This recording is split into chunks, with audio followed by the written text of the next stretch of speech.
Greetings my guzzlers. It's been a little while since I've done some baking. In fact, it's been a long while. But I've got a few baking things on the horizon, okay, and it's just finally got round to starting on them. Now these are going to be some biscuits. Now these were made on series 9 of the Great British Bake Off by Rahul, or Rahul, I'm not sure of his name, but I can't remember. Did remember watching it, and he made these spiced firework biscuits, and so that's what we're going to make. And effectively they're just spiced with cardamom, ground cardamom, which if you haven't got any and you've got to grind it from the little pods, well, you've got to take the seeds out. It takes a long time. So we're making his spiced firework biscuits. Now he uses a mixture of butter. Okay, now again I've increased the quantities here because I want to make more. So although I'm going to give you the quantities that he uses for his recipe to make about 12 to 16 biscuits, I'm doubling everything, and I'm also using a smaller cutter because I want more biscuits. So he says use 50 grams of salted butter and 100 grams of unsalted butter.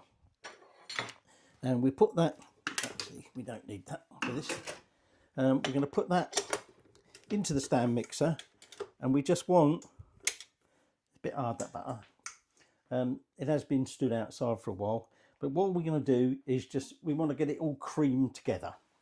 Now 100 grams of caster sugar, in that goes, and we now want to cream that together, get it nice and light and fluffy. So about 2-3 minutes on a medium speed. Right, so that's got that all creamed together. Now 1.5 teaspoons of ground cardamom, in that goes. Now you want zest of, I've got to make sure I'm reading the same quantities that I'm giving you and not my amended one.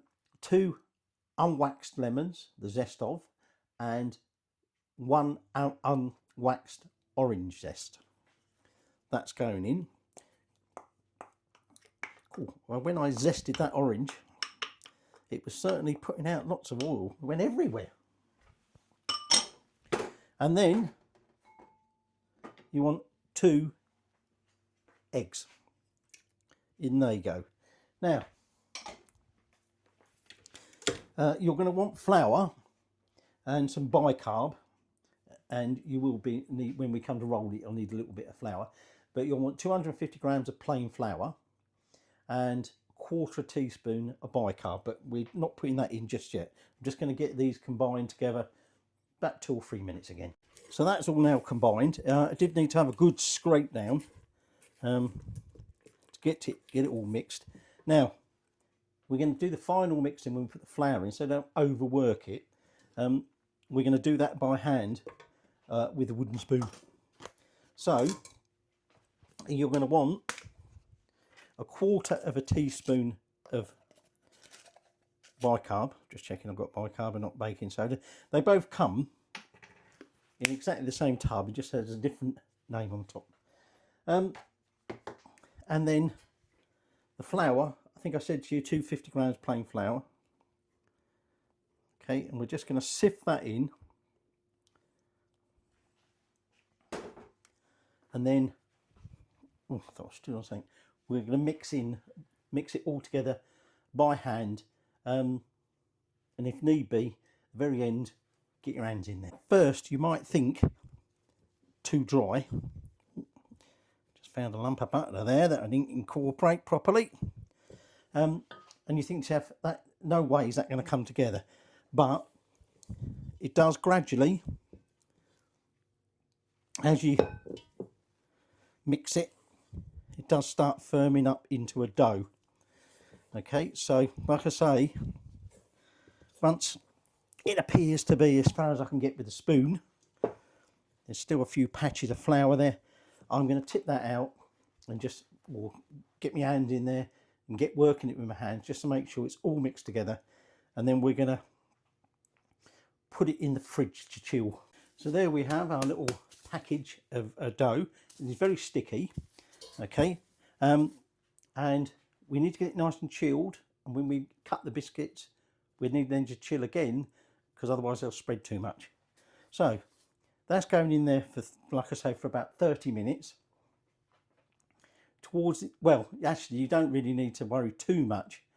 You're going to need to preheat your oven to 190. But once we've Celsius, once we've cut the biscuits, they'll need to be chilled for at least another 15 minutes anyway. So there's no great rush to get your oven on just yet. Discovered this is very, very sticky. Well, as it gets warm, it gets really sticky.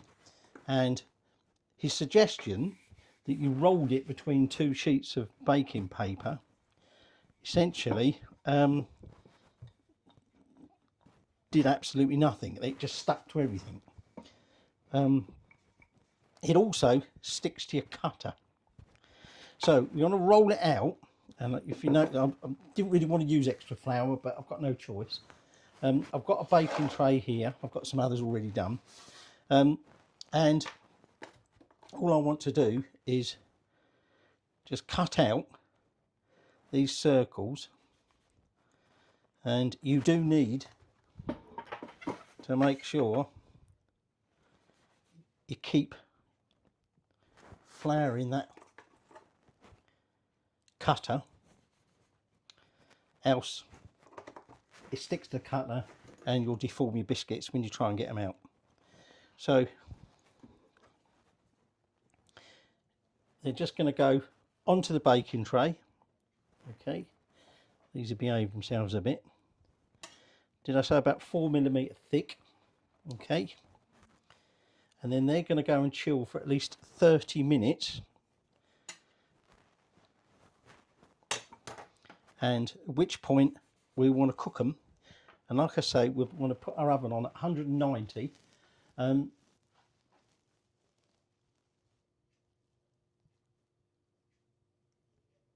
actually, I don't think it's actually said how long it takes to bake them. I'll have to double check that. I'm just checking, and it says 190. Chill them before you do it. For some weird reason, these are going to be iced, and he suddenly switches to saying whilst it's chilling, do the icing. Well, I'm not going to do that, okay, because the biscuits will need to cool down. So these will chill for 30 minutes. I'll get the oven up to temperature, and then we'll bake them. He's saying about 10 to 12 minutes until they sort of basically go golden, and then we're going to want to remove them, but don't take them off the baking sheets for about 10 minutes or so, because they'll be too soft. And after about 10-15 minutes you can remove them and put them on wire racks. So the biscuits are all baked, they're cooled. It's now time to ice them. So looks a bit of a mess because I weighed out my icing sugar and then realised I didn't want it all in there at once. I've got 6 egg whites, and I've got about 650 grams of icing sugar. And what we want to do is make that up as quite, well, at this stage, quite a stiff icing. Pardon? So you're going to then want some food colouring, black, yellow and red. You're going to want essentially 5 piping bags. Now my piping bags are great big things, and we're not using huge quantities here, so I'm using these little sandwich bags which I bought in by mistake. They're a bit small, and we'll just snip the corn off. Because apart from coating them with black icing, we're then just going to put coloured threads. You'll see when we come to do it. So the first thing is, let me get a spoon, and we want to start adding, or making up this icing. Okay, so I'm just going to gradually add some egg white, whisk it up, more ice, and so on until those egg whites and the icing sugar is all combined. So I've got my biscuits there, I've got a tray there. Now the icing, I took a third of it out, and that third I coloured black, and then I've reserved the thicker. I've got them already in the bags. Bugger getting them in these sandwich bags, I tell you. So the thick one I've got in this bag here, and then essentially I loosened with some water the other lot of the black, and that's in that bag, and that's going to be a flooding colour, because we want to coat the whole biscuit in black. So the thicker one we're just going to use to have like a retaining ring. Okay, and then the remaining icing, although I have got a little bit of white spare just in case, I've coloured it yellow, red, and I've got some uncoloured. And I've got ice sugar all over top of the bags, it's a pain in the ass. Now before we start icing, this one's gone a bit wafty, so we're going to taste the biscuit, see what it's like on its own.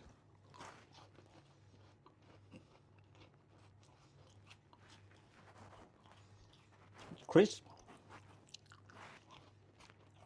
got a nice crisp crunch to it. That one caught a little bit around the edges, it's got a bit thin on the edges.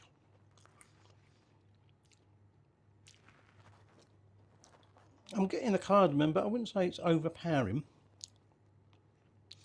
or even that strong, although it does appear to sort of develop. And you are getting the orange, not a lot, but you don't know. So like I say, what we're going to do first, I'll take one of the biscuits, and I'm going to get my icing sugar down near the bottom. And this is quite, like I say, this is the thick one, and we just want to pipe. Just going to cut off just a little bit there, and we just want to cut, or pipe, sorry. I might have made that a bit on the small side, I think.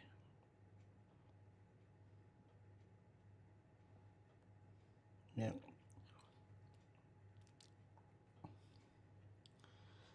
I'm having to squeeze that quite hard to get that out through that little hole.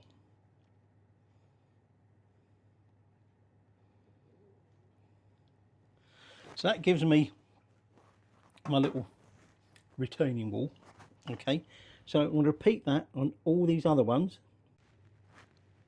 Putting that retaining wall did help, but in some cases I flooded it too much, or the wall wasn't quite high enough and it's leaked over, but we'll worry about that another time. Now before we add the colours, we need to let these set, and it was certainly the ring around the outside was already sort of set in, but we need just to let that top one at least skin over before we add the stripes. So it's just a matter at the moment of leaving it probably about an hour.